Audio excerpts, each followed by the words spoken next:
Were You Ever a Child? By Floyd Dell. Chapter 26. Education in 1947 A.D. By way of epilogue, let us be utopian, after the fashion of Plato and H.G. Wells. Let me, as a returned traveler from the not-too-distant future, picture for you concretely the vaster implications of education in, say, the year 1947, as illustrated by the public school in the village of Pershing, New York. But which is the school building? I asked my guide. He laughed. I am surprised at you, he said. Surprised that you should ask such a question. Why? I demanded innocently. Because, he said, in the files of our historical research department, I once came across a faded copy of a quaint old wartime publication called The Liberator. It attracted my attention because it appeared to have been edited by grizzled old fire eater whom I recently met, Major General Eastman, the head of our war college. In those days, it seems, he thought he was a pacifist. Times changes. Ah, yes, General Eastman. I remember him well, I said. But what has that got to do with? In that curious little magazine was an article on education. It was signed by you. Don't you remember what you wrote? Didn't you believe what you said? Or didn't you fully realize that you were living in a time when prophecies come true? You ask me where the school building is. Why? There isn't any school building.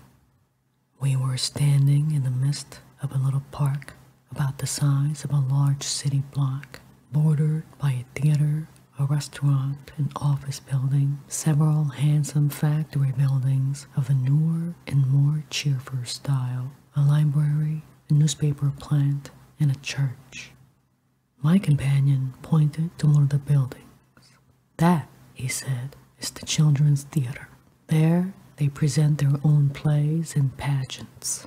In connection with the work there, they learn singing and dancing, scene painting, and costume. Of course, they also learn about plays. I suppose from your primitive point of view, you would say that we conduct a course in dramatic literature. But all those antique phrases of early educational practice have passed out of use. We would say that the children are learning to develop their creative impulses. We consider our theater very important in that respect. It is the beginning of everything. Next in importance, perhaps, are those factories. They include a carpenter shop, a pottery, and a machine shop. Here is made everything which is used throughout the school. And there's the powerhouse which furnishes the electric current for the whole establishment. You understand, of course, that the boys and girls get a complete theoretical as well as practical grasp of the facts they are dealing with. There is no neglect of what I suppose you would call book learning here. Over there is the textile and garment factory, which designs and makes the costumes for the plays and pageants. You will not be surprised to learn that the garment makers at any given period are the most active supporters of the propaganda for an outdoor theater. It would give them a chance to do more costumes. Yes, we have politics here. The question of an outdoor theater is being agitated very warmly just now. The pupils have complete control of the school budget of expenditure. There is only so much money to spend each year, you see, at present, though there is a movement on foot to make the institution self-supporting. But I'm afraid that'll depend on the political situation. Ultimately, of course, we expect to put the whole of industry under the Department of Education, but I'm afraid that's going too deeply into a situation you could hardly be expected to understand. At any rate, had returned to our school, the opposition to the outdoor theater is from the scientific groups who want an enlargement of their laboratories. The architectural and building groups are neutral. They are working on plans for both projects, and all they want is that the question should be settled one way or the other at once, so they can go to work. There will be a meeting tonight at which a preliminary vote will be taken. Yes, our politics are quite old-fashioned, Greek, in fact. The shops, they are managed by shop committees of the workers. Distribution of products to the various groups which use them is effected through a distributing bureau, which has charge of the bookkeeping and so forth. There has been a change in distribution recently, however. At first, the shops merely made what was ordered by the various groups, and requisitions were the medium of exchange. But the shops became experimental and enterprising and produced what they liked on the chance of its being wanted. This made a showplace necessary, and as for various reasons, ordinary money became the medium of exchange. The showplace became a kind of department store. Then some of the groups decided to use part of their subsidy in advertising in the school newspaper and magazines. They are working out some very interesting principles in their advertising too, as you will find. They have to tell the truth. There is the printing establishment. No, the paper and the magazines are not self-supporting, though the school advertising helps. They're subsidized. We quite believe in that. And there, you can get a glimpse of the greenhouses and gardens, botany and so forth. The library is the center of the research groups, history, sociology, economics, finding out what and why. Very informal and very earnest, as you will find. The groups? Oh, the time one stays in each group varies with individual, but everyone likes to be able to boast quietly of an MP. That means a masterpiece, in the old medieval sense. A piece of work that shows you've passed the apprentice stage in a reasonable number of departments. Some admirable Crichtons go in for an MP in everything. The restaurant, that's quite important. The cooking groups give a grand dinner every little while, and everybody goes and dines quite in state, with dancing afterward. You learn the best of bourgeois manners. Makes it quite impossible to distinguish an immigrant's child from the scions of our old families. The result is that the best families are discarding their manners in order to retain their distinction.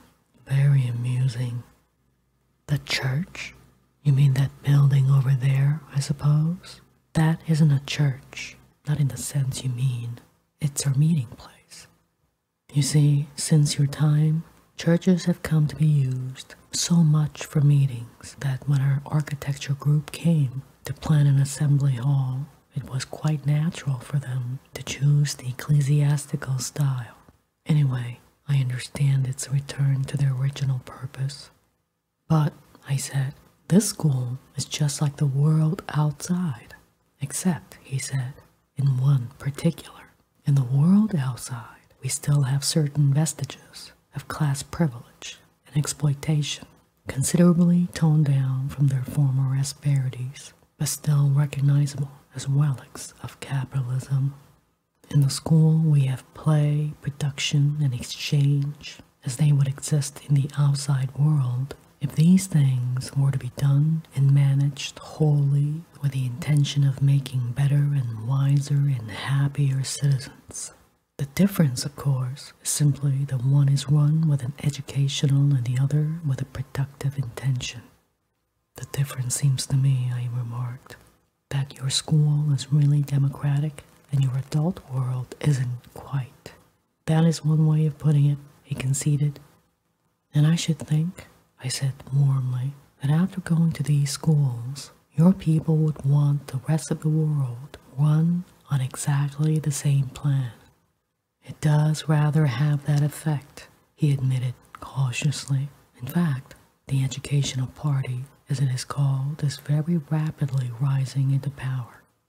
Since you are unfamiliar with our politics, I should explain that the Educational Party was formed after the unfortunate events of 1925 by the amalgamation of the United Engineers, the OGU, and the Farmers' League. Its chief figure is the sainted Madame Goldman, the organizer of the Women's Battalion in the First Colonial War. What surprises me, I interrupted, is that you're conservatives. We have no conservatives.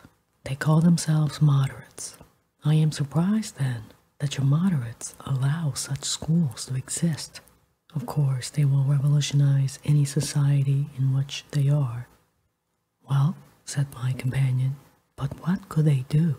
Once you begin making schools for the children, you start out on the principle that education is learning how to live, and you end here. I ponder this. Not necessarily, I said at last. You might have ended with schools in which the children of the poor were taught how to be efficient wage slaves. Ah, yes, said my friend, but they smashed that attempt away back in 1924. Did they? I'm very glad to hear it, I cried. By the by, how much do these schools cost all over the country? Less per year than we spent per day in the Second Colonial War, but this is enough of description. You shall see for yourself. Come, he said. We started toward the theater. Play, he was saying, is according to our ideas more fundamental and more important in life than work. Consequently, the theater. But what he said about the theater would take us far from anything which we are now accustomed to consider education.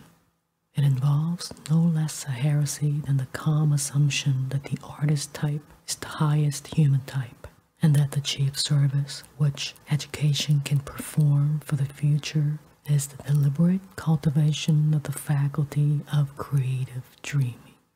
I venture to quote only one sentence. Mankind needs more poets.